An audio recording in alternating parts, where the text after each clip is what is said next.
here.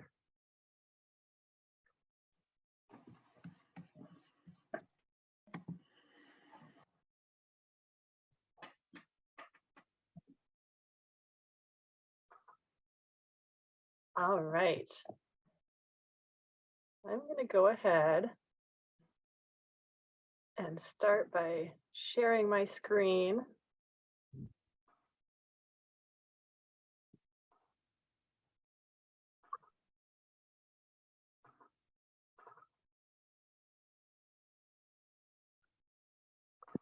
All right, hi and welcome everybody. I'm Christopher Hart. I'm the Conservation Director at Cold Holiday Canada. Really happy to have people here tonight. And I'm going to start by just mentioning that this is a slightly different format than most Cold Holiday Canada presentations or Zooms. Usually we have these as meetings where everybody can see everybody else. And tonight we have the true webinar format where the people who appear on the screen are the panelists who will be presenting tonight or here to answer questions. And other participants can just see what's on the screen. But I do encourage everybody to use the chat function or the Q&A that's down at the bottom. The difference between the two is that the chat will be available for everybody to see, participants and panelists both. And the Q&A really just goes to the panelists, and so we can answer questions. Because not all the participants can see one another, I do encourage anybody who would like to introduce themselves kind of from the audience and just to say, hey, I'm here. Do I know anybody else who's here? So please feel free to use the chat function. And at any point of the evening, feel free to put questions in the Q&A or the chat. I'm going to start with kind of a quick, why are we here? And then we'll go into some introductions of all the panelists. And we have a lot to cover tonight.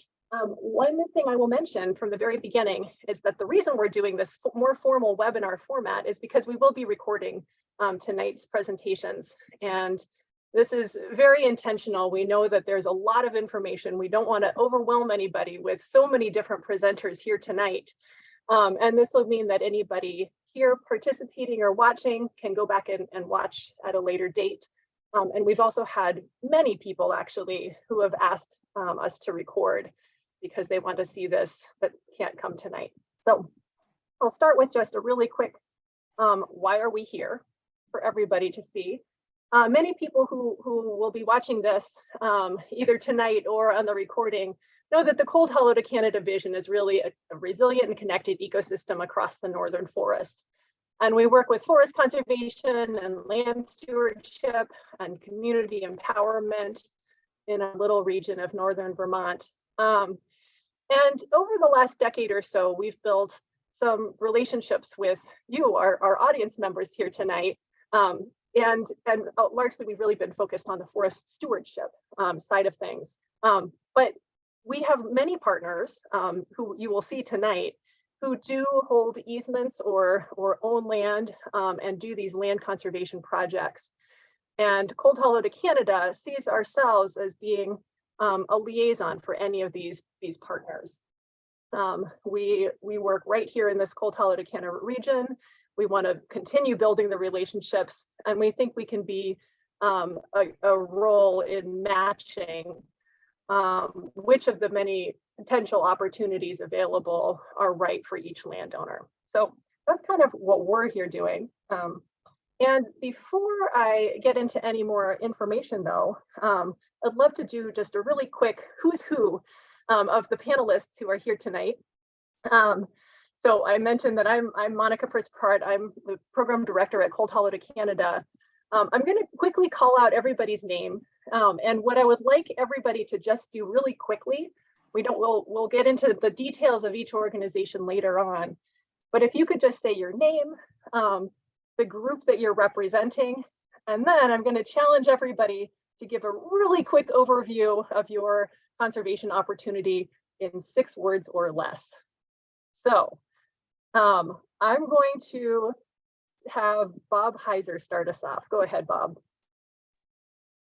Hello, everybody. I'm Bob Heiser. I work with Vermont Land Trust, and I'll be focusing mostly tonight on working forest conservation easements.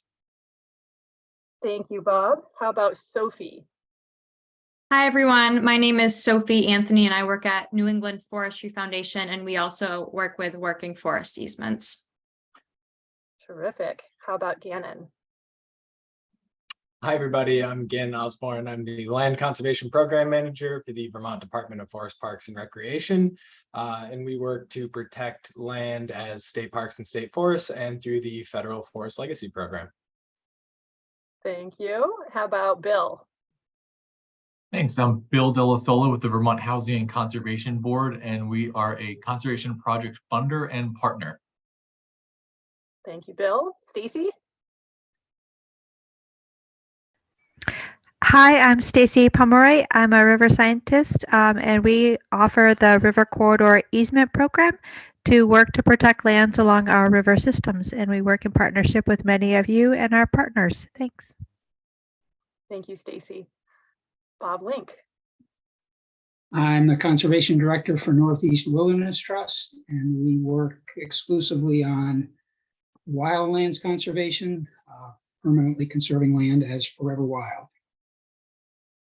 Thank you, Bob. How about Kate? Hi, Kate Warner. We are interested in new community forests, additions to state lands and state parks, and large private forest land easements through the Forest Legacy Program. Thank you, Kate. And Will? I'm sorry, did I say I work for Trust for Public Land? I'm the Senior Project Manager. I think I forgot that. Sorry. Thank you, Kate. Hi, folks. Will Duane from the Department of Fish and Wildlife. I'm here to talk about conservation ownership and public lands. Thank you, Will. And Nancy? Hey everyone, Nancy Patch. I'm here representing Cold Holiday Canada as co-founder of the organization. All right, it's fantastic to have all of these people in the same virtual space at the same time. I'm really excited about. I think you forgot Erin. Oh, did I forget somebody? Erin, this is Erin. Oh, I'm sorry, Erin. Yes. No worries. My name is Erin DeVries, and I'm the Conservation Director at Vermont River Conservancy. And I'll say my opportunity in 3 words: river corridor easements. Perfect. Thank you for that. And I apologize for leaving you out the first time, Erin. But like I said, I'm really happy to have all of these people in the same room at the same time. I think we're going to learn a lot tonight. So now I also want to acknowledge that because we have so many panelists here tonight, so many different people presenting, this could potentially be overwhelming if you're a landowner trying to sort out opportunities. There's probably, for each landowner, there's probably only 1 or 2 organizations here that really might be a great match. And I just want to start you off by saying a few things. One, this will be available as a recording later on, so you can always go back and catch up.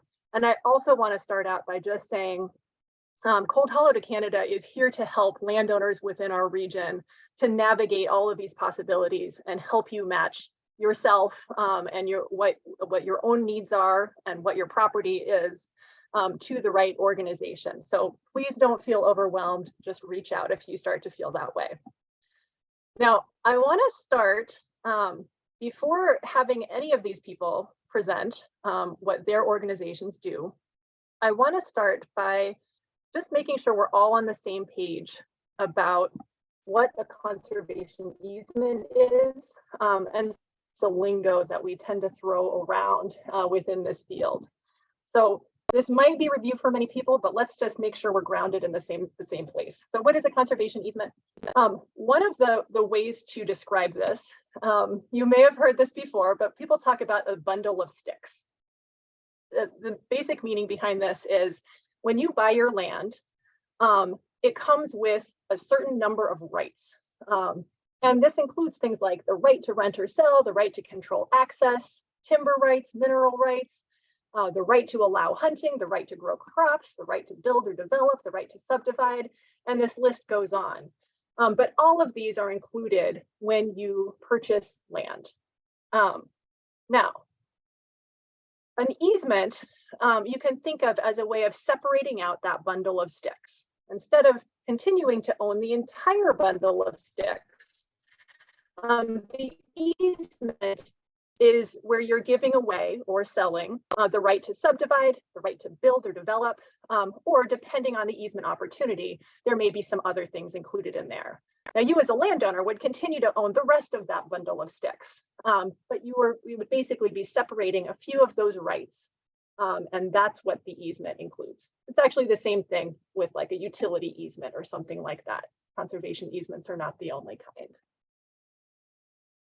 Now, when you separate out that easement, those rights, it comes with a value. And so one of the first things to think about when we're discussing easements, conservation easements, is what is the value of that easement that you are giving away from your land or that you're separating from your land. And the way we do this, the way we assign that easement value is through an appraisal. So the really quick and dirty of this is the way an appraisal is done is an appraiser would come and look at your land and assign really two values. The first value is the value of that land if it could be developed and subdivided. It's really looking at that highest and best use of your land, and the appraisal will assign a value for the land that can be subdivided or built upon. And then they assign another value. They look at similar places, see what things are going for, and once they take away that right to subdivide or the right to build or whatever rights are included in that easement, then that's another value. And the value of the easement itself is the difference between those two. The difference between the easement between the property that can be developed and the property that cannot be developed. Now, as you go through and we have different partners talk, you might hear some of these phrases like donated easements or compensated easements. This is about what to do with that easement value. So, for example, I think everybody here would love to offer compensated easements in all cases. In other words, that would be the payment to the landowner for the value of that easement that has been assigned by an appraiser. There are some opportunities that provide compensated easements, purchased easements for landowners. Many opportunities you're going to hear about are donated easements, where the landowner does not actually receive compensation for that value, but they are donating it to the easement holder. Now, depending on your tax situation, most landowners or many landowners can count that as a charitable donation and get some compensation back from their taxes. I shouldn't call it compensation, but they get a tax break. But it kind of depends on the situation. Another phrase that I just want to mention ahead of time before we go through our panel is stewardship and what that means. When you have an easement, a conservation easement on your land, then the easement holder holds a responsibility to make sure that the easement deed terms are being upheld. And so basically, you are entering into an ongoing relationship with the holder of that easement. The conservation easement goes with the deed to the land. It's supposed to be in perpetuity. And so the next landowner will also continue having this ongoing relationship. Generally, the easement holder will come out to the land or have some way of monitoring to just make sure that the original conservation easement agreement can be upheld. Now, we'll also talk about another option for land conservation, which is conservation ownership. So in this case, instead of having an organization like a land trust holding the easement to your land, conservation ownership would be for those who are not really looking to own their property anymore at all, but would like that property to be held by an entity that will allow it to be kept whole. For example, a town forest would be a conservation ownership, or some entities will hold a parcel, potentially allow it to be open to the public, but basically say, nope, that land will not be developed, but it is owned by an agency or a government entity or a town or a land trust, and it will no longer be in private ownership. Now I want to start giving some time to our panelists, and there will be several different opportunities coming up, but I want to, the first category of panelists that we'll go through is the nonprofit land trusts. And let's see, I'm going to stop sharing my screen so I can hand the baton, if you will, over to Bob Heiser, that is. Okay, thank you, Monica. So I am going to try to share my screen here, and if you can tell me, let's see here. Are you seeing my first slide there? Yep, looks great. Okay, great. Thank you very much. So I'm Bob Heiser with Vermont Land Trust, and a quick 5-minute overview of our organization and a little bit about our work. First, just a little bit about the organization. So we're a private, independent nonprofit. So we have Vermont in our name, but we're not part of the state government. It's just the area we do our work. And we were established about 45 years ago, and we're supported by over 4,000 members. And over that time period, we've conserved 620,000 acres, so about 11% of the land in Vermont. We hold well over 2,000 conservation easements now, and I'll speak a little bit more about those easements coming up here. I think about our work just generally to give you the broad scope of what we do in 3 or 4 buckets, and they're imperfect, but they are, I think, a little bit helpful in understanding our work. So first, on the left, farmland conservation is a big part of what we do. And the second picture there, forest land conservation is also a big part of what we do.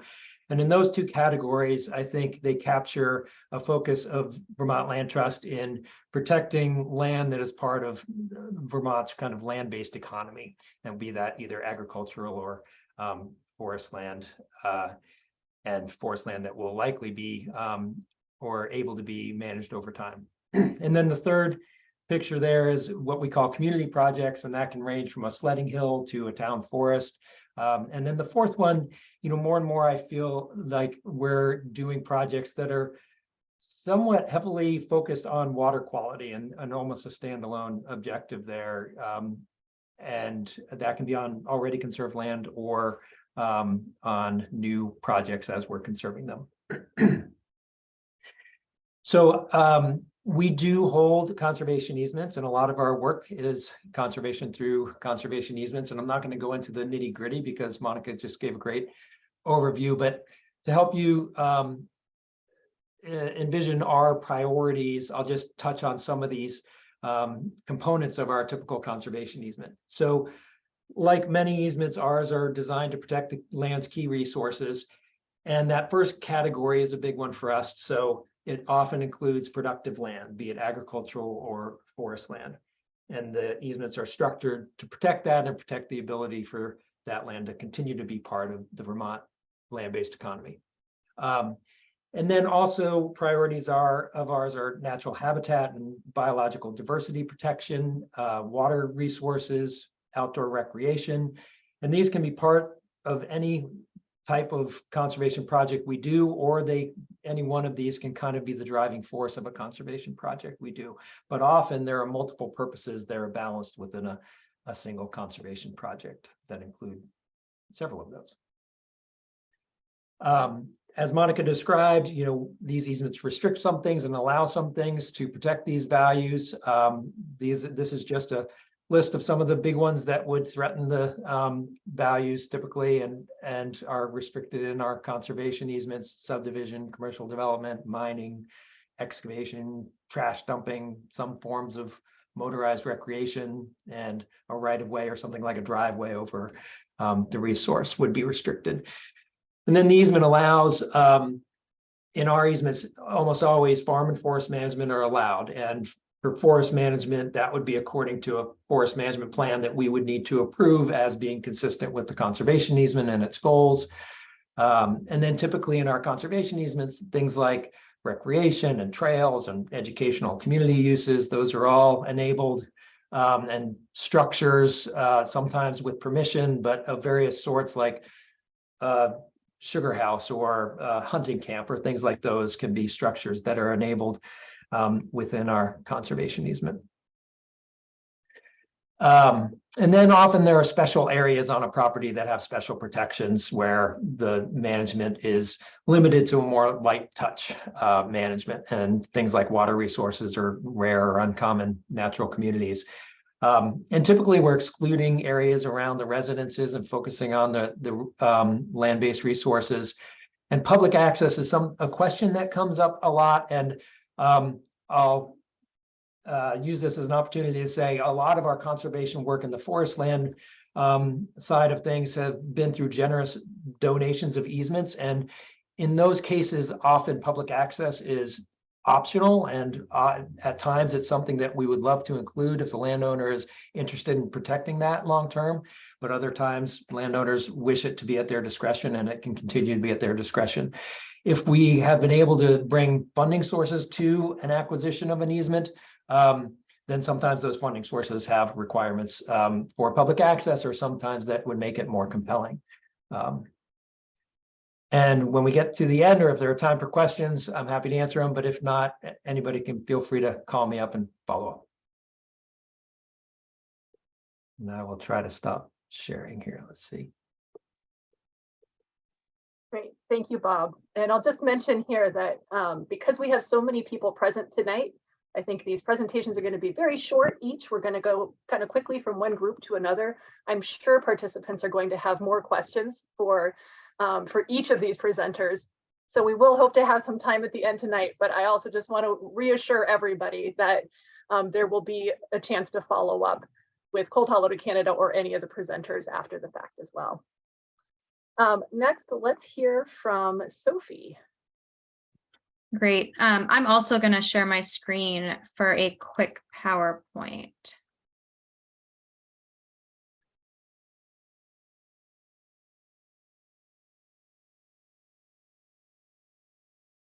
All right. Can everyone see that? All good, Sophie. Thank you. My name is Sophie Anthony, and I am the Conservation Project Manager at New England Forestry Foundation, also known as Neff for short. We are based out of Littleton, Massachusetts, but we work all across New England. So this is a map of both land that we own. As you can see, I think those are the little green dots, and then conservation easements we hold. So those are the orange dots, and then the orange patches up in northern Maine. We are a nonprofit. We were founded in 1944, so we've been around for a while. And as I've said, we own both forest land and we hold easements. In addition to this, we have several other programs. Just to give some highlights, we have the Build It with Wood program, where we promote wood buildings, especially with cross-laminated timber. We also have the Pooled Timber Income Fund, which is a conservation tool that allows landowners to donate their land and then receive an annual income from harvesting on land. So just to give a brief overview of Neff and its total. To go into fee-owned land, so we call them our community forests, and all of our community forests are open to the public. We have about 150 community forests, and they total around 40,000 acres. All of the forests are managed with exemplary forestry, which we pride ourselves in our management of our forests. The goals of managing is really to enhance the role that forests play in mitigating climate change, specifically in carbon sequestration. We aim to improve wildlife habitat and biodiversity. And then we also aim to grow and harvest more sustainably produced wood. So we do take donations of land in fee. And might be more relevant, we do hold conservation easements. So I know a number of you are interested in easements. We have about 1.2 million acres in conservation easements, totaling more than 145 properties at this point. Our easements really focus on prioritizing large forested land parcels. So we typically look at a minimum of 50 acres, but really aim to get more than 100 acres. So the larger, the better. Also to mention, we typically don't have internal funding identified for purchasing easements. So we typically take on donated easements, or we can look for outside funding. And as with any easement, there are due diligence steps involved. We usually ideally require a survey. Sometimes we'll take the land if the boundaries are well marked. And we do ask for a stewardship endowment, and that endowment depends on the size of the land and several other factors. I just touched on some easement details. I feel like Bob did a great job of talking about the easement details. A lot of those are similar. We don't require public access unless the funding source requires it. And these are really working forest easements. So we try to promote management of forests. It's up to the landowner if they want to manage it, but we allow it with forest management plans created by a certified forester. And then of course, passive recreation is allowed. And our easement documents are pretty flexible. We really like to work with the landowners in that language to make sure that it fits your land, but also fits with what Neff does in our template easement. And to just stop and not go into too much detail, I would be happy to pass along any template easements to people who are interested to see an example of what a Neff easement might look like. And just to close it off, Neffs Mission, I won't read it, but basically we really want to promote forestry, good forest management, and using forestry as a natural climate solution. We're really excited to be a part of this group and to hopefully support and help you all in the conservation of this area. And this is my contact information. Thank you. Thank you, Sophie. And for those who didn't get Sophie's contact information in that quick flash, I'll just share that my last slide has it, but then I'll also be sending out contact information for everybody here tonight after this presentation is over. So if you're registered, you'll get the contact information. Let's go to Erin next. Erin, you ready? Yes, thank you. And I just have one slide to share.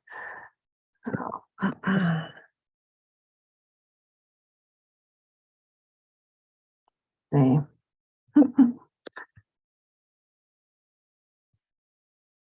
You all see that? Hold on one second. Oh, give me 1 second here. I don't want to show that. Sorry for the delay. I thought I had it up, but I have you all up. Okay. No worries. I think we all understand at this point in the pandemic that how these things work. Okay, now here we go. Share. Okay, I'm hoping you all just see one beautiful photograph of some trees and wetlands and water. Great. Got it. Well, thank you, Monica and Nancy, for inviting me to participate in this land options and opportunities conversation we're having. And so I'll just reintroduce myself quickly. My name is Erin DeVries, and I'm the new Conservation Director for Vermont River Conservancy. Vermont River Conservancy has been around for, this is our 28th year. We started as a very small organization protecting local swimming holes. We saw that those swimming holes that folks were using were being placed with signs, no trespassing, that sort of thing. And so we decided to gather together and find some friends and funds to protect those local swimming holes. And in the 25 years that we've been an organization, we've grown from protecting not only public access to local swimming holes and river parks to protecting nearly 100 special places like those swimming holes, paddlers trails, fishing access sites, habitat for warblers and wood turtles, and protecting exceptional lands along our waters here in Vermont. We are a statewide organization, so we focus again on protecting access, river access, but our kind of bread and butter is restoring rivers, and through that we establish river corridor easements. And let's see, so we work with landowners to keep their lands in use as farms or forests or wetlands, but we hope that through river corridor easements, those rivers have the space to move and meander for floodwaters to pass into those lands that are not being developed. And so with that, we our easements, kind of Monica and Bob shared, our easements can cover an entire property or just a portion of the property, depending on the landowner's goals. We often have donated easements where, again, as Monica said, the easement value is offered as a charitable donation, which provides tax benefits to the landowners. But I'd say probably a bulk of our 95 conservation easements are through a purchase of an easement from the landowner. And so restrictions, as Bob mentioned, are pretty similar when you're working with Vermont River Conservancy. No subdividing, no kind of dumping, no development of any type in our river corridor boundaries that we hold the easements on, but we steward those lands in perpetuity, and we work with the landowner to steward those lands as conservation easement holders. Let's see. Oh, I wanted to say the reason why I showed this picture is because we have a new website. We've undergone a lot of changes in the last 6 months or so, and one of the changes that we've made is to our very old website. And so I ask you all, if you're interested in learning more about Vermont River Conservancy or just looking at some really gorgeous pictures, check out vermontriverconservancy.org. But we work throughout the state. Our priority is to engage communities to protect, restore rivers for our kids, our communities, wildlife, and for all of you living here in Vermont or visiting Vermont.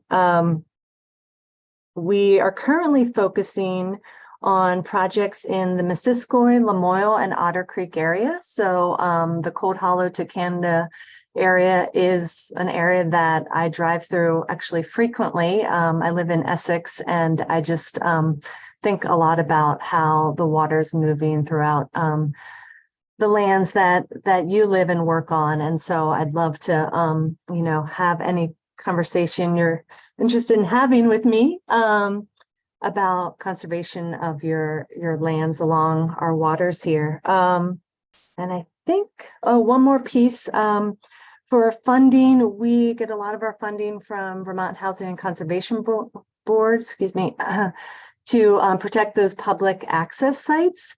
And then our river corridor easements are funded primarily through the Department of Environmental Conservation River Corridor Program, but we do work with Gannon, who'll speak soon, from Forest Parks and Rec, and Fish and Wildlife to protect wetlands and riverways. So we have different funding sources, but we're always very interested in first engaging with landowners to see how we can protect exceptional lands along our rivers. So that's it for me. Thank you, Erin. Welcome. And next up will be the Forest Legacy Program. Hi, everybody. Again, my name is Gannon Osborne. I'm the Land Conservation Program Manager for the Vermont Department of Forest Parks and Recreation. And FPR, the Vermont Department of Forest Parks and Recreation, administers the Forest Legacy Program at the state level. This is a little different. FPR is a state agency, not a nonprofit, non-governmental organization like the previous presenters, but we do work closely with many of the nonprofit organizations on this call to advance the Forest Legacy Program. The Legacy Program has a goal of keeping forests as forests. It's a federally funded program through the U.S. Forest Service. FPR uses these funds to purchase conservation easements on privately owned forest land. Often, as I said, we're working with our local land trust partners to do so. And we hold approximately 50 easements totaling, which have protected approximately 75,000 acres around the state of Vermont. We also can purchase fee lands, purchase lands in fee through the Legacy Program. But right now, I'm going to focus on easement purchases. Forest Legacy is a unique program here in the state. It focuses on large forest land tracts with high conservation values, similar to some of the values that our other presenters have talked about here tonight. We look at a broad suite of interests, working forest land, forest health, recreation, habitat and natural communities. So a broad suite of conservation values. The Legacy Program, unique to some of the other opportunities here, is also it's a national program. So generally, we need these parcels to really stand out on the landscape in order to compete on the national scale. So the larger forest land parcels are often needed to compete at that level, although we can also aggregate multiple parcels together to form a compelling project. We do have examples in this area of the state. We did the Northern Greens Forest Legacy Conservation Project a couple of years back that aggregated together a group of large forest land tracts that received funding at the national level. Another unique piece of the Forest Legacy program is that it is a funded program. It's not doesn't only rely on donation of conservation easements. So it does have the opportunity to bring conservation funding to the table for the purchase of conservation easements, and it is generally a larger pot of funding. So an opportunity for those more expensive conservation opportunities. I think, again, the previous presenters did a great job of summarizing the easement rights. Many of those are similar under the Legacy Program. We're really looking to allow responsible forest management and forest-based recreation governed under a forest management plan, while restricting conversion of forest land, unsustainable management, and inappropriate development. One unique aspect of the Legacy Program is that we do require public access under our Legacy Program and through these easements, as they are public dollars that are going into this. The Forest Legacy Program takes a while. It's a long runway from start to finish. It's a federal program, so it has to work its way through state review and federal review. And it does require a sustained commitment to see these projects through. But as I said, I think it's a unique opportunity to leave a lasting conservation impact. It can protect large forest land tracts with high conservation values, and it can also bring significant funding to the table. So Forest Legacy is a great opportunity to protect important forest lands here in Vermont. Great, thank you, Gannon. Now, there are a couple organizations that wanted to be here but couldn't be here tonight. I'm just going to kind of represent them quickly here. Here we go. The first, if I can pull it up, hold on. Here we go. The first of these groups that couldn't be here tonight is the Nature Conservancy. So the Nature Conservancy is another land trust in Vermont. They're interested in land with a high, what they call resilient lands value. And they have a mapping program where basically our whole area is mapped, and you can kind of find a score for the resilient land value of any given area. They are interested in easements or owned land that can be managed in an ecologically mindful way. or remain unchanged. So they are interested, like I mentioned, in either easements or conservation ownership. In our area within the Cold Hollow to Canada region, they tend to prioritize either building onto the Burnt Mountain area or land in the Missisquoi River, close to the river in the basin. I don't want to say anything about TNC that isn't true, so I will leave it at that tonight.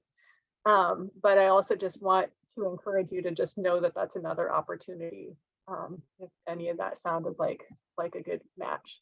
And the last one is going to be an opportunity with a much more limited scope, but I also want to make sure to bring in the Green Mountain Club. And the Green Mountain Club is of course the group that has the protection of the Long Trail. And so what they're really interested in is easements or purchases within mostly that 1,000-foot corridor of the Long Trail, but also potentially land abutting that if it can help provide access to the Long Trail. So I want to move on to, and a lot of the presenters, oh, Bob, did you want to say something first?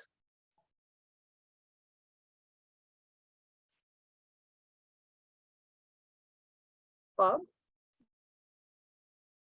Would you like me to talk about Northeast Wilderness Trust? Oh my goodness, did I miss you? Oh, you know what? I have you down later on the list. Okay. I have you down later on the list.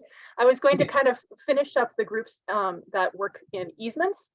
And I know Northeast Wilderness Trust does some, but I was going to kind of have you come in when we were talking more about conservation ownership.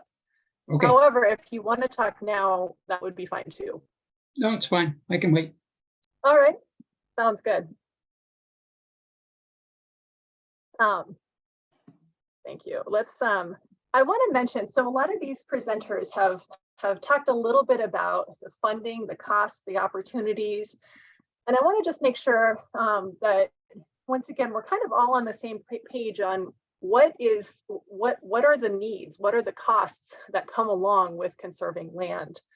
And so then we can really make some sense of not just purchased easements, but also all of the other values that come along with this, the other costs that come along with this, purchase versus donated easements. So first, I just want to kind of list some of the things to think about if you're thinking about putting a conservation easement on a piece of land. Hold on, my slideshow isn't going. The first that we did already mention is just thinking about that easement value, whether it's a purchase easement or a donated easement, and how that affects your finances. But I also want to bring up some of the other costs that come along with acquiring an easement. Things like the cost of appraisals or surveys, legal fees, closing costs, tax professionals. I just want to be really open and honest about the various costs that do come with these packages. There's also the long-term costs, like land trust staff time as they're developing the conservation easement, but also their long-term stewardship costs. They want to make sure that in perpetuity, these easements can be monitored and stewarded and protected. If anything does come up, for example, and sometime in the future they need to take a future landowner to court because they're not going along with the easement requirements, then we need to be able to do that because that's really what the easement means. So all of these are included in the cost, which is why land conservation can be really expensive.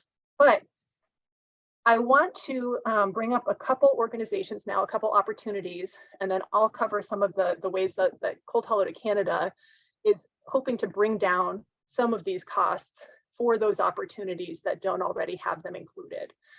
Some of the opportunities you just heard about, like when Gannon was talking about Forest Legacy, for example, that is a program that includes some of the funding that is needed for these. But a lot of those other easement opportunities didn't come with those.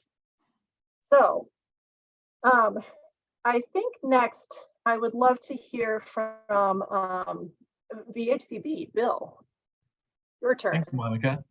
So some folks might be wondering, how does housing fit into all this? So I'm just going to give a little background on our organization and talk about our priorities relative to conservation and the handful of ways that we support conservation and our partners throughout the state. And I think all of the groups that spoke did a great job of explaining the ins and outs of a solid conservation project. And I think a lot of our values were already espoused since we work with those partners quite a bit in funding the projects that they work with landowners and eventually bring to VHCB for funding. So more or less in the late 80s, a coalition of housing conservation and historic preservation advocates who are concerned with the rapid change in character in Vermont approached the state legislature with a plan to form a unique agency, which eventually became VHCB.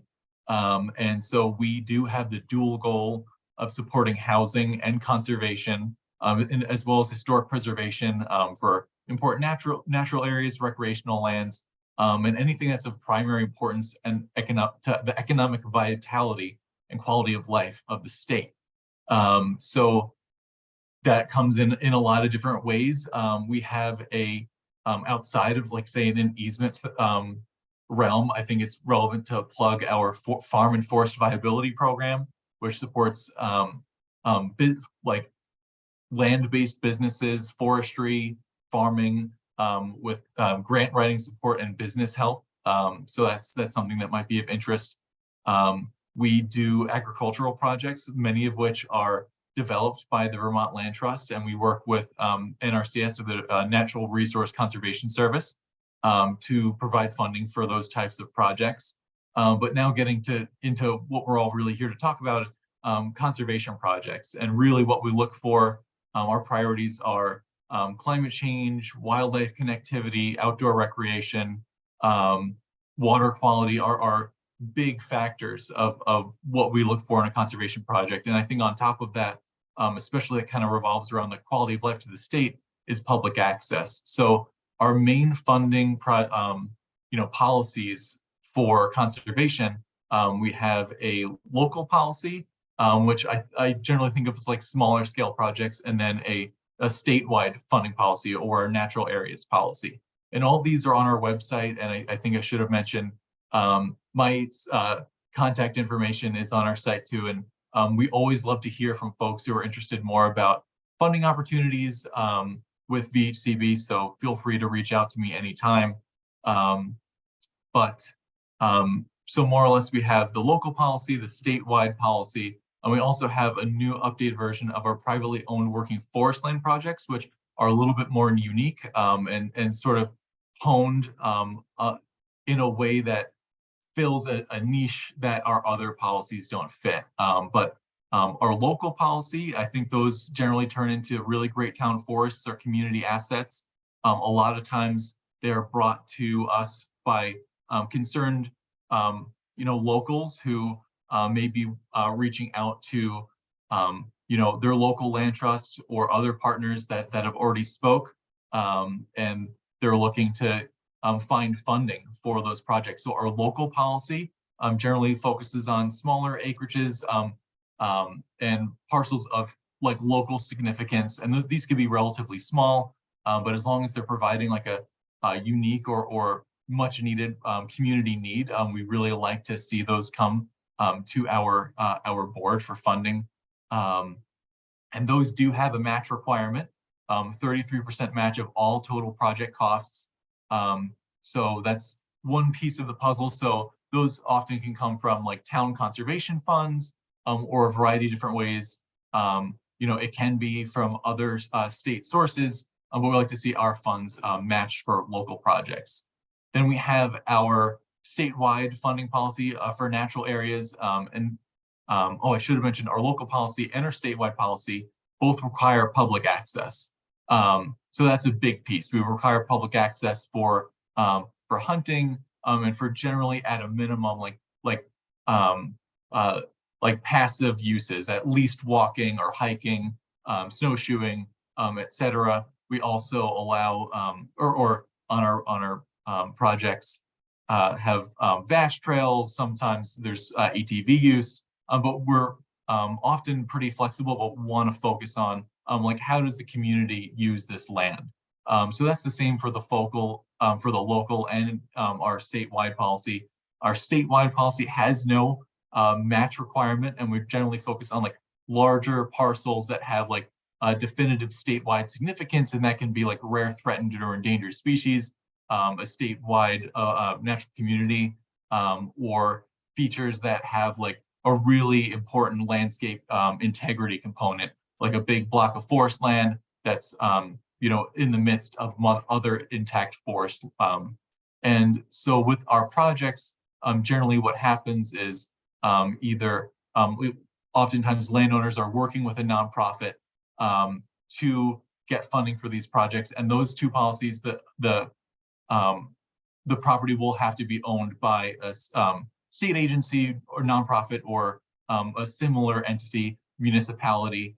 But that brings me to our privately owned working forest land projects. And this is, like I said, trying to fill that gap. Smaller acreages, there doesn't have to be public access. There's no match requirement, although it's encouraged. I mean, generally, these projects are on lands that are managed in whole or a part of for pulp, firewood, timber, wildlife habitat or natural community or water protection, or for maintenance of old growth or other ecosystem values that serve a public purpose, including you know, climate resilience. So these are, you know, it's a relatively new and unique policy. We funded one project under this, but you know, we're really excited to see how this can help you know, advance conservation efforts, since you know, privately owned lands are incredibly important piece to the puzzle of conservation, where you know, areas that may not have a lot of public access end up being, you know, really high, can end up being really significant sources of biodiversity and wildlife production. So it's something that we're excited to see. It just got adopted by our board fairly recently, and generally how our funding process goes is projects bring us partners, partners bring us projects, and then they're reviewed by our board, and eventually, you know, if funding is granted, we work with the applicants to put a conservation easement on the land, and that includes baselines and management plans and all the other nitty-gritty details. But I think it did a decent job of describing the scope of VHCV. But I did forget to mention, we love any project that has an affordable housing component. So if there is a way to like chop off a little piece that's maybe next to a road or near a community that fits within our affordable housing scope, we love to work on those types of projects. So just another plug for our other part of our mission. But thank you so much, and I hope that some folks reach out to me for more information. Thank you, Bill. So one opportunity to fill in some of those funding gaps. Now, Stacey, if you can go next, this is a very different opportunity, but go ahead, Stacey. Sure. And can you hear me clearly? Sometimes my mic is not always clear. Okay, great. And I'm going to share my screen. I have just a brief presentation to kind of highlight stuff. Okay, here we go.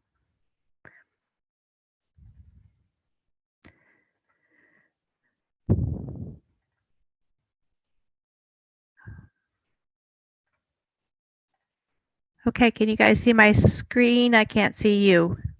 Yes. Okay, so hi, I'm Stacey Pomeroy. I'm a river scientist with Vermont Rivers Program. I help with our River Corridor Easement program.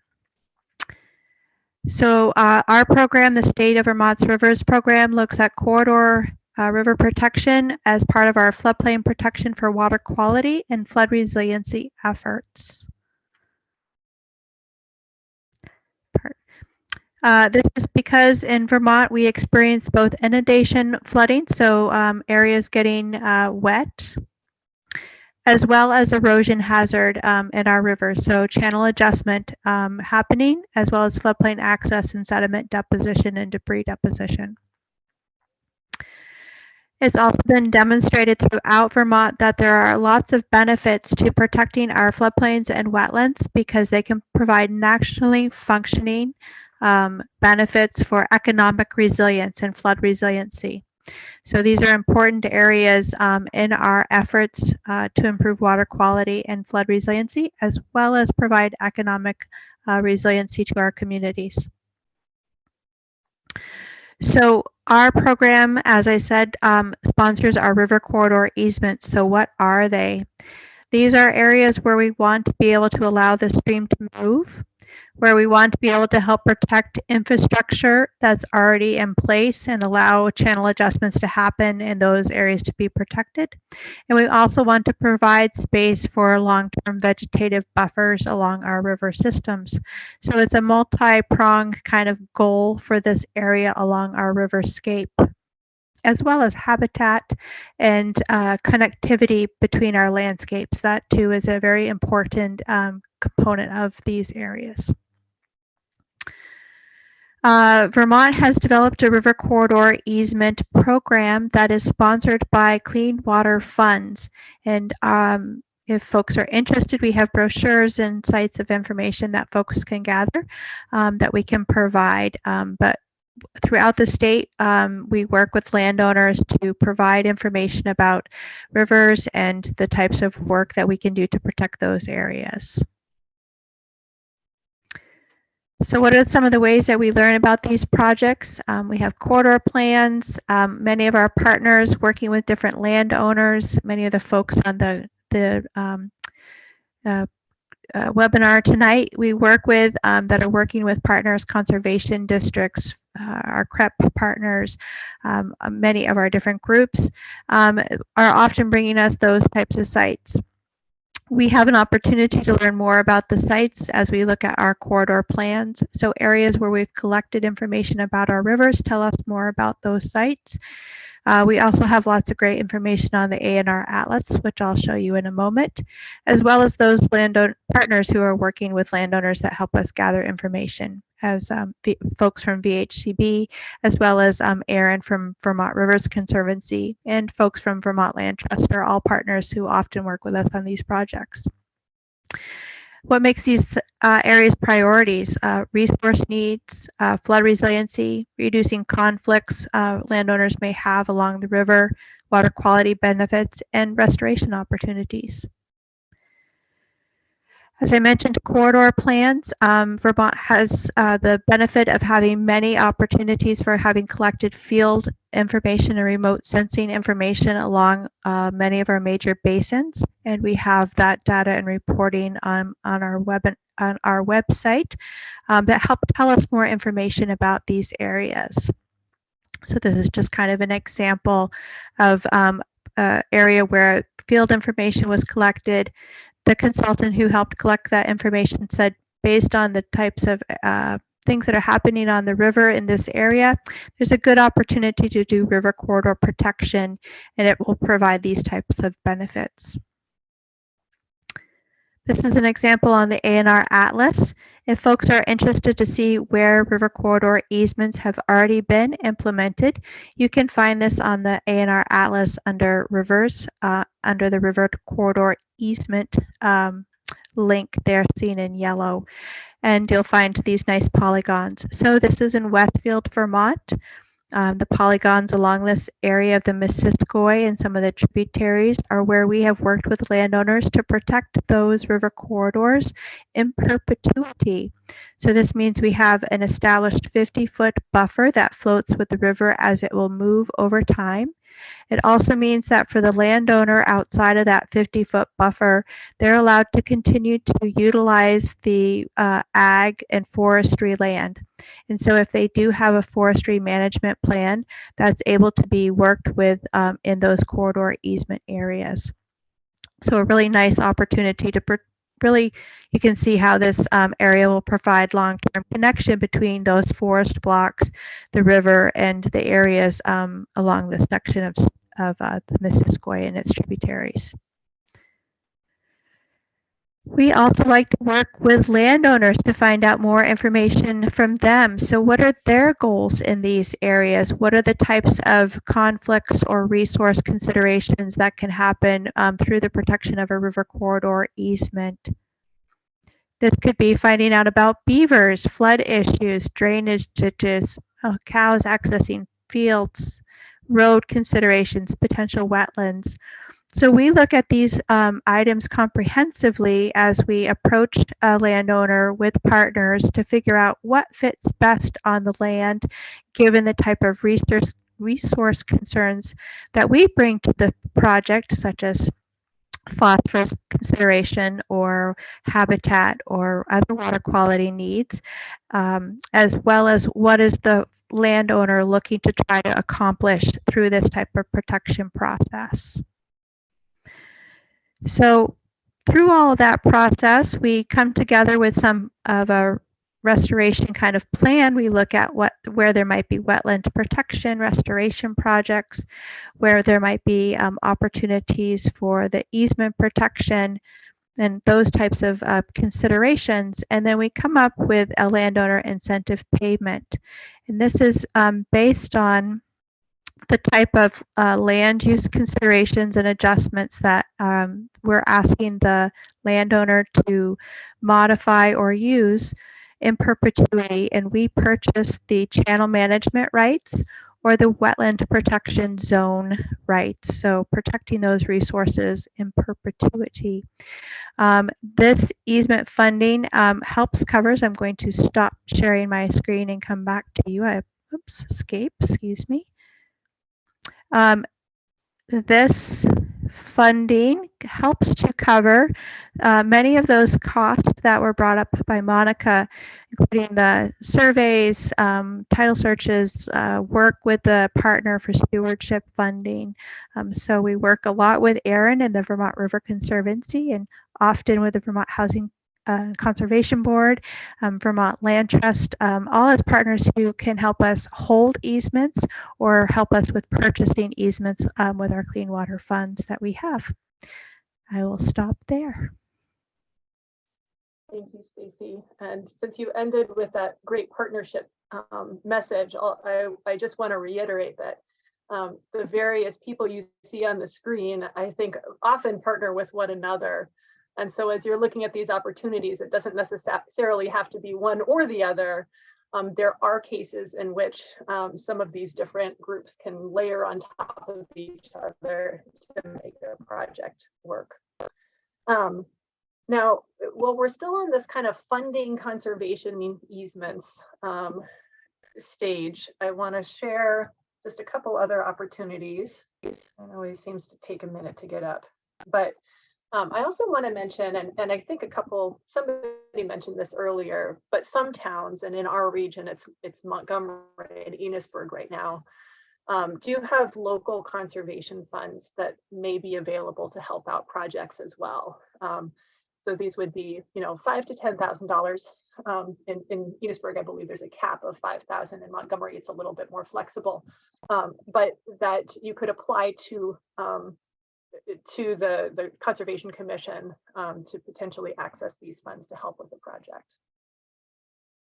We also have some funds available through Cold Holiday Canada, and really two opportunities. We have our own conservation fund that for landowners within our region, if you have a conservation project and need some additional funding to help you with the appraisals or the legal fees or stewardship costs or the various aspects of acquiring an easement, we do have a conservation fund, and it's there to help out landowners in our region.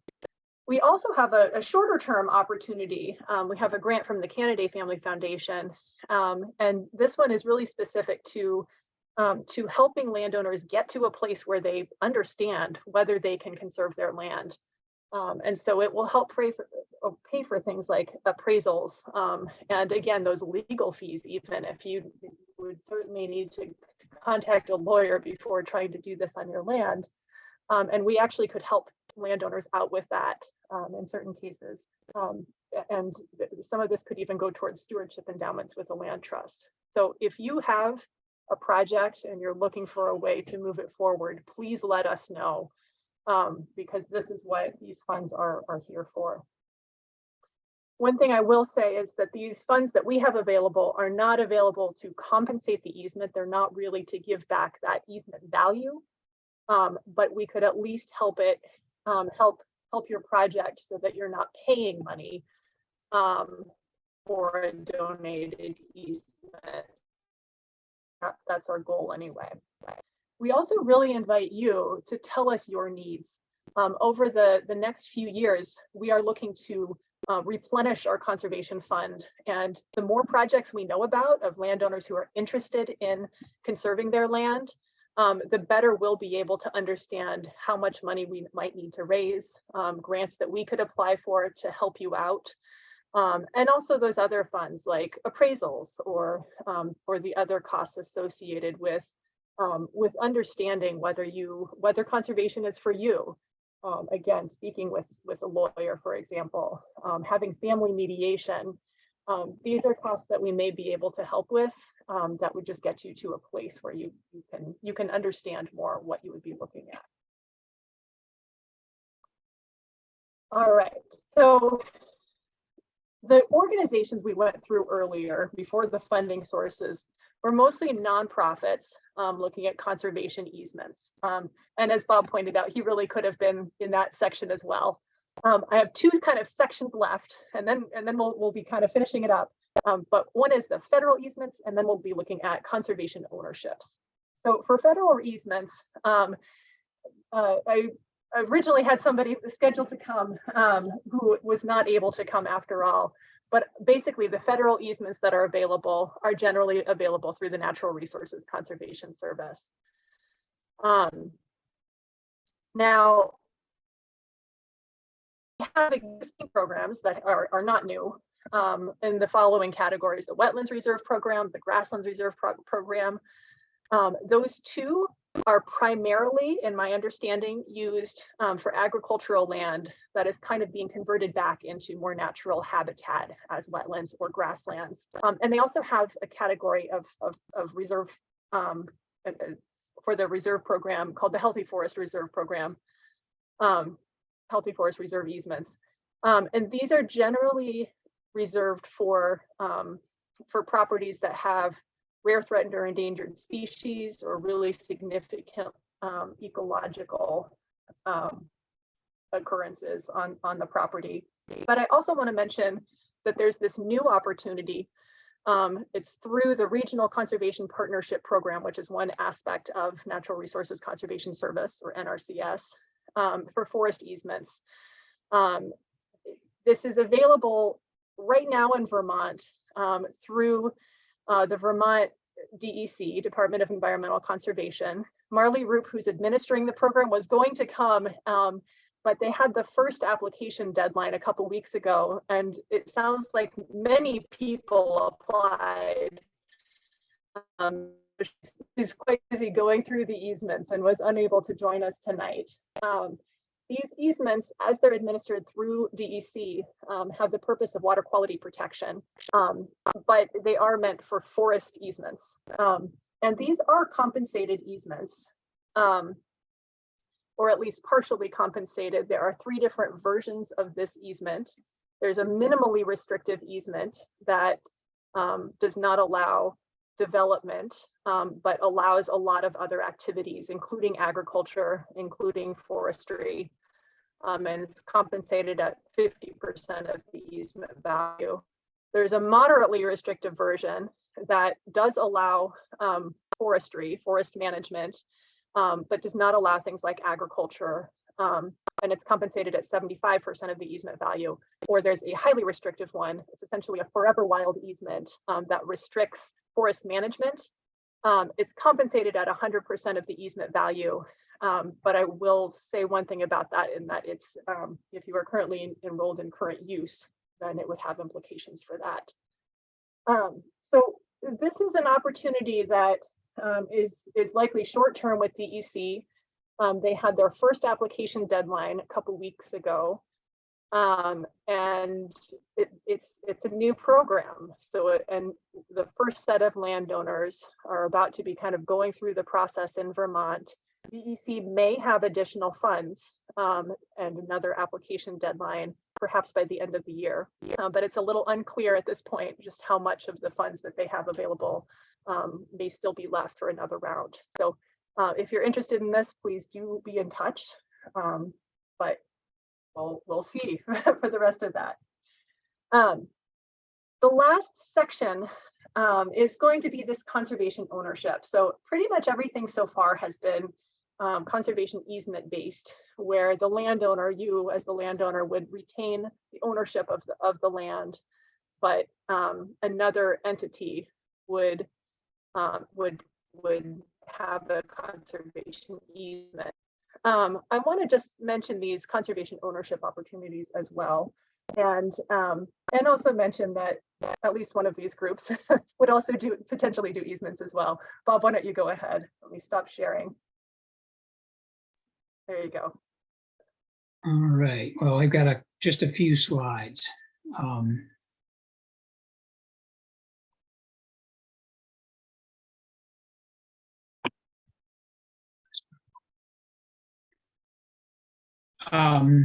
Northeast Wilderness Trust was established 21 years ago this month, and it has since conserved 74,000 acres. 14,000 of those occurred just in the last year.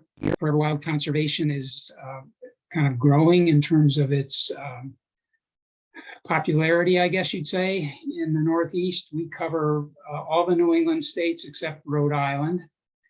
And also northern New York over to the St. Lawrence Seaway, basically the St. Lawrence River and the Algonquin to Adirondack Wildlife Corridor. About half of our projects include forever wild easements. The other half are lands that we own in as either preserves or sanctuaries.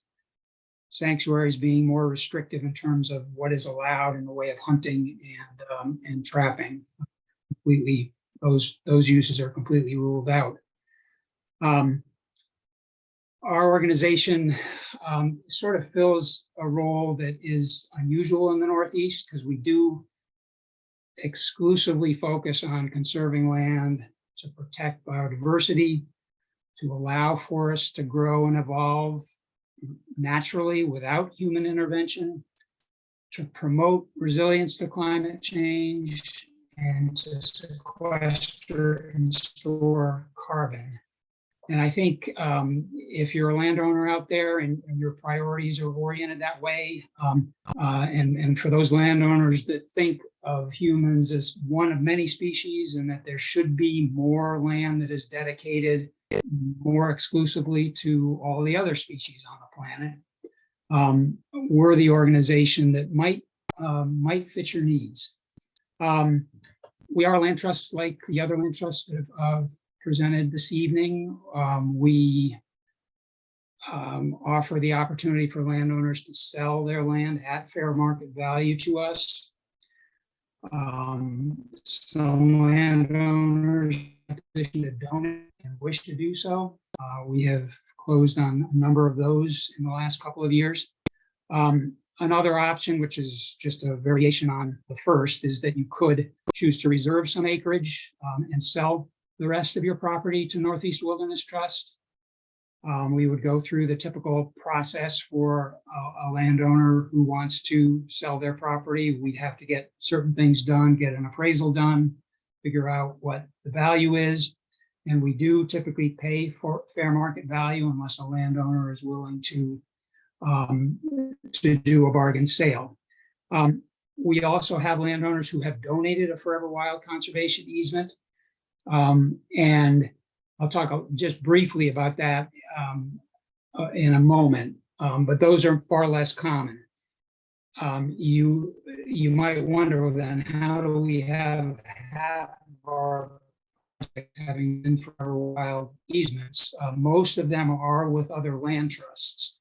The first slide was of the Burnt Mountain property. That is owned by the Nature Conservancy in Vermont, and we hold a forever wild easement on that. We also own a forever wild easement, or hold a forever wild easement on the Vicky Bunnell Preserve in New Hampshire, on the New Hampshire Nature Conservancy.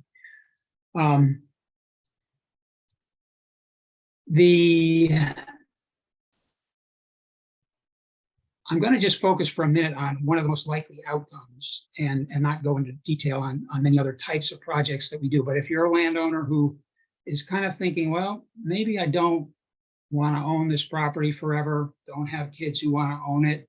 I'd rather see it go to some nonprofit who has an interest in owning it for the long term, and your objectives happen to line up with the Forever Wild concept, which is very restrictive. Our ownership basically is a leave it alone approach. We want to see more wild forest. We are hoping that all the states embrace the idea that Vermont is beginning to embrace in terms of the Vermont conservation design, which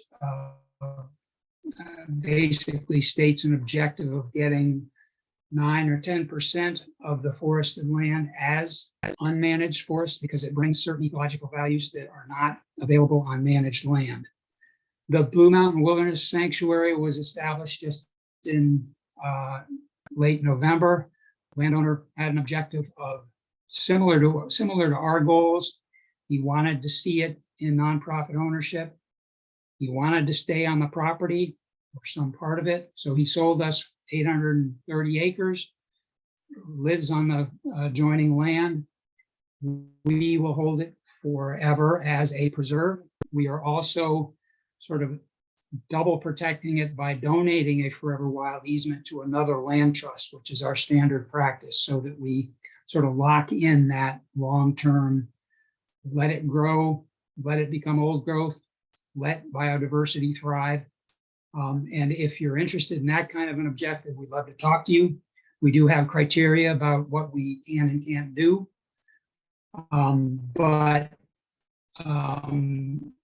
Exciting way to think about the future of your land.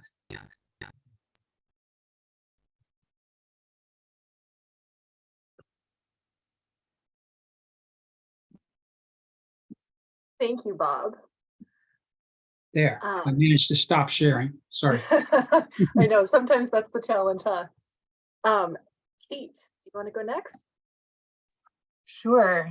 Let's see. Somehow I have 3 slideshows up. Can you see it? Yes? No. I can't yet, but it looks like you're screen sharing. I just see a blink. There we go. Yep. Okay. So Trust for Public Land, we are a national organization celebrating our 50th anniversary this year and 30 years in Vermont.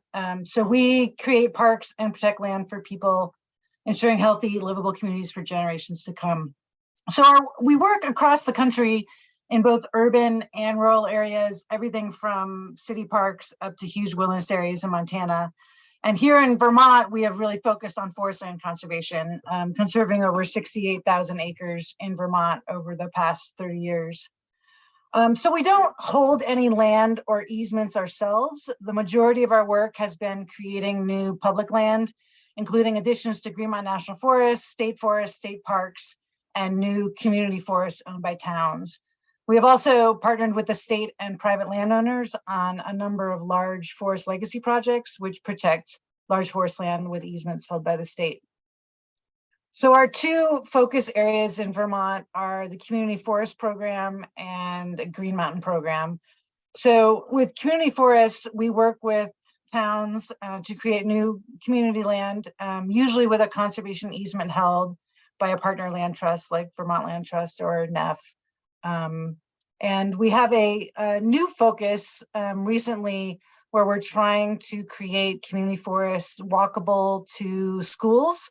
Right now we're working with the town of Wolcott on creating a new community forest immediately adjacent to their elementary school. And we worked last 2 years with Vermont Land Trust on a community forest immediately adjacent to Huntington Elementary School. And so we actually really like that and want to focus more of our community forest work walkable to schools.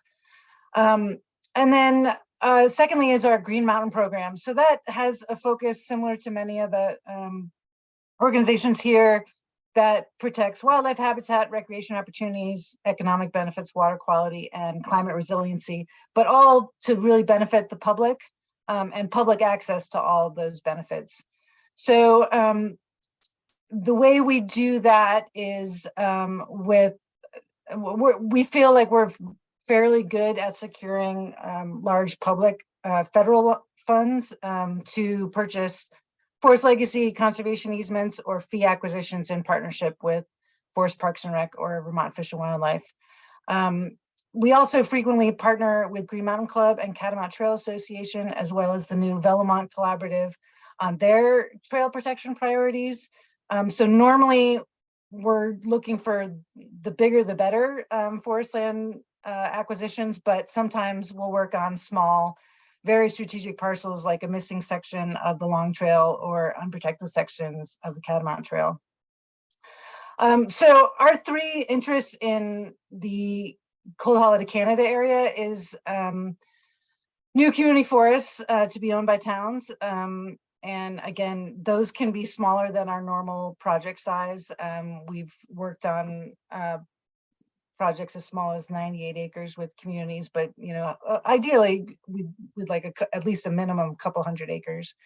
And then this spring, we're actually working with Monica in Cold Hollow to Canada to put together a multi-million-dollar application for federal forest legacy funding in the Cold Hollow to Canada region on a handful of large private forest landowners who are interested in selling a conservation easement. Our forest legacy application could also involve full fee acquisition to be added to state land if your land happens to be adjacent to the state and the state wants it. That could also be part of what forest legacy funds. So we hope to work with a number of you over the next 6 months on a big project. The next 2 years particularly is a huge opportunity with the Forest Legacy Program. There is a significant amount of more funds than ever before, and we're hoping to capture as much of it as we can for Vermont. Thank you. Thank you, Kate.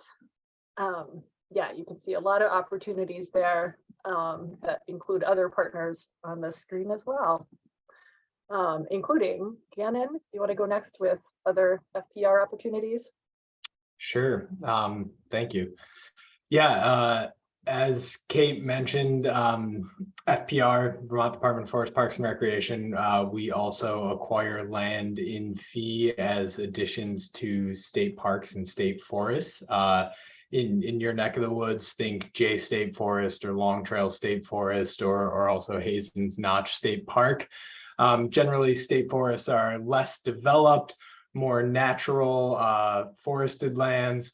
State parks are more developed with intentional recreational infrastructure, sometimes with a developed day use area or a water body access, larger parking areas, that sort of thing. And usually we're looking to focus our efforts on existing units of public land, so lands adjacent to existing state forests and state parks. But sometimes if the opportunity presents itself and if the conservation values are significant enough, we will also acquire new state lands units as a new state park or a new state forest. These lands are then managed by the Department of Forest Parks and Recreation in partnership with our sister departments within the Agency of Natural Resources. That's Vermont Department of Fish and Wildlife, represented tonight by Will, and the Vermont Department of Environmental Conservation, which Stacey is a part of. So we manage our lands holistically as an agency, not just as an individual department, for a wide value or a wide range of ecological values and also recreational values and forest health. And with these acquisitions, we're really trying to focus on improving access for both the public, think parking, trails, road frontage, and then also for our own ability to manage the lands. Also looking to protect significant natural communities, wildlife corridors, rare, threatened, endangered species, and also enhancing recreational opportunities for the public.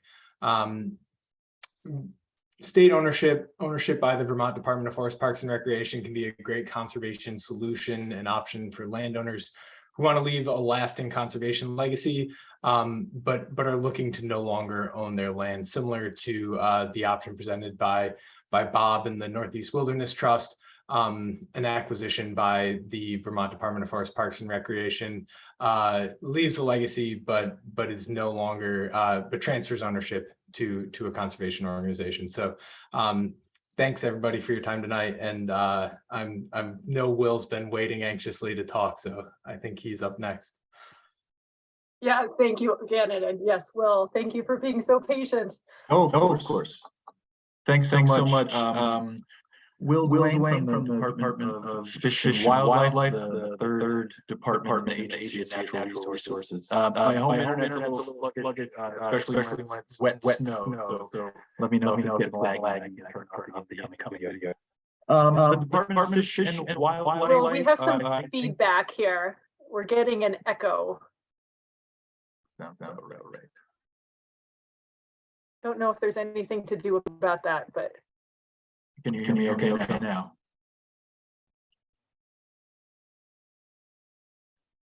Still pretty echoey, but we might just need to see what we can do. Let's see. All right, turn it back on. Any better now? Apologies. All right. Well, I'll just get to it. Perhaps we can edit the video, or we can find a way to people can certainly follow up later. If it becomes unbearable, just flag me down. Stop yapping. The Department of Fish and Wildlife, I think the primary thing that we bring to the table is both funding and ownership. We used to be in the Easements game, but not so much anymore. Folks will certainly see Fish and Wildlife easements statewide as they investigate properties. These days, we're primarily interested in conservation ownership, outright fee ownership. The Department of Wildlife has about 130 acres statewide in public ownership. We have about 105 wildlife management areas statewide. Folks might not be as familiar with WMA system as they might with the state parks, but we're out there. If you look hard, you'll see us. We also have stream bank parcels that are managed from our fish division, but most here to talk about the wildlife division and our wildlife management areas. Well, we work statewide, we work solo and with partner organizations, including many of the folks on the call tonight. And we do ownership mostly. So when working with us, there is quite a bit of due diligence that has to occur, and we like to say that we're a solid partner, but we're not able to too quickly. We will most always title searches, appraisals, surveys, phase one environmental. Well, I'm really sorry because I know people really want to hear. But we're getting a couple of comments about just not being able to understand with the echo. No problem. Let me try one more thing. Okay.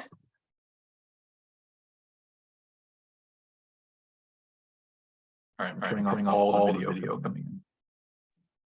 Still pretty While we're echoey. waiting for Bill, maybe I can just make a comment on, just because we're running out of time.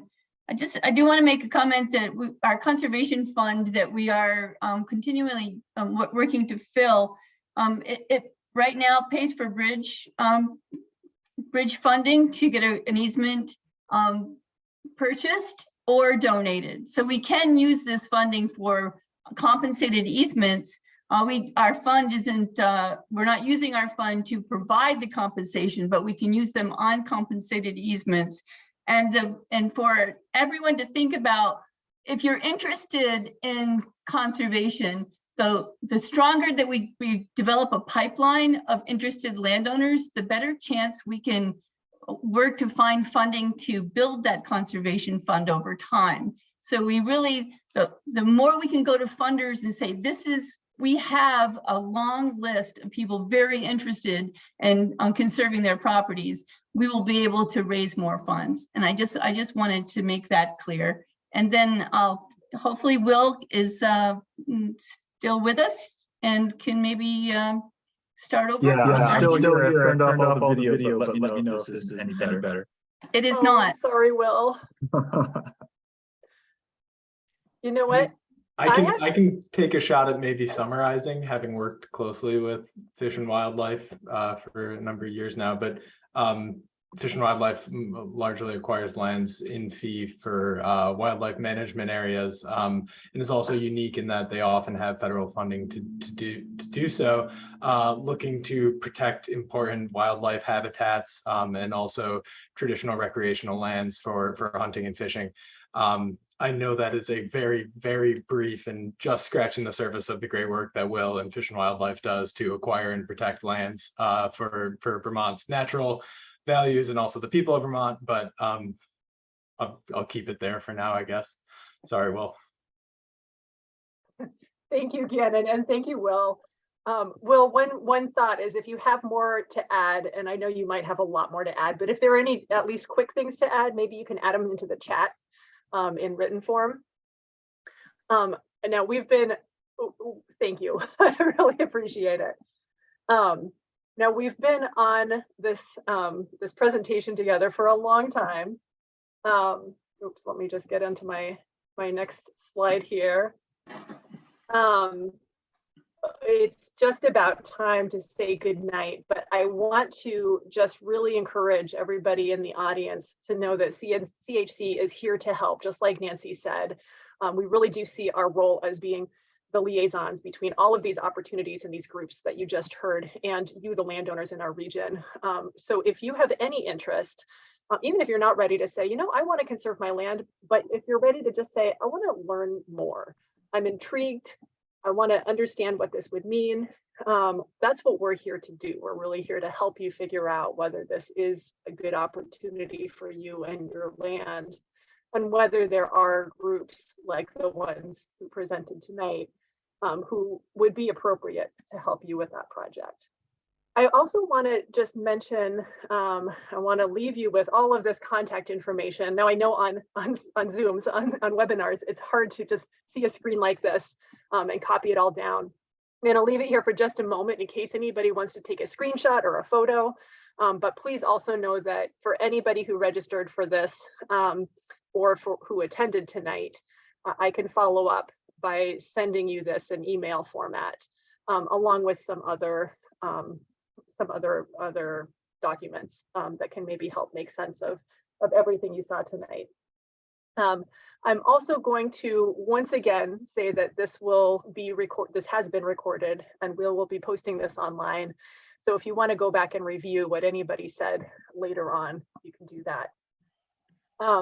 Now I want to respect everybody's time. We said that we would go until 8 o'clock, and it is 8 o'clock.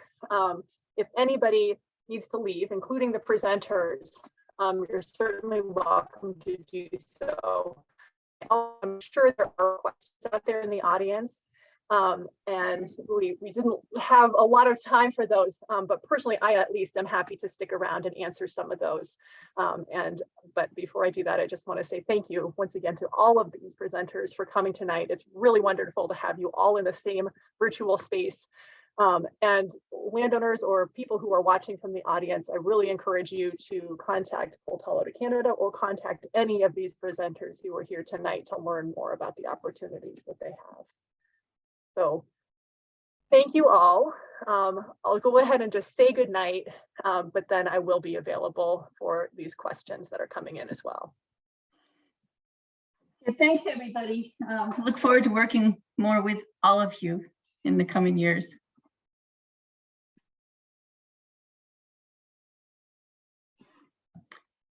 So people are hanging in. There were some questions. Monica, are you gonna monitor the chat, or do you? Yeah, so I think the questions that are coming in are mostly thank yous. So thank you back. Thank you all for the presenters, but thank you also for the participants who are still on the call or who have already left. But it's really great to have so many people come who are interested in land conservation in our region. Yeah, and like I said, I'm happy to stick around for a few minutes. It looks like we're not getting questions right now, but also feel free to reach out after the fact. I think everybody who was here tonight has my email address at least, so we can certainly follow up that way. And like I said, I'll be sending out more information. since I'm not seeing more questions come in, I think maybe we can all go in and appreciate the rest of our evenings. Most of us are probably in areas that are about to get snow or are already getting snow. I haven't looked out the window yet, but stay safe, stay warm. Thanks all for being here and have a wonderful evening. Yeah, Thanks, and reach Monica. out to us. Thank you, Yes. Monica. Have Thank a you, nice Nancy. night. Thank you. Bye. Night. Take care, everybody. Bye.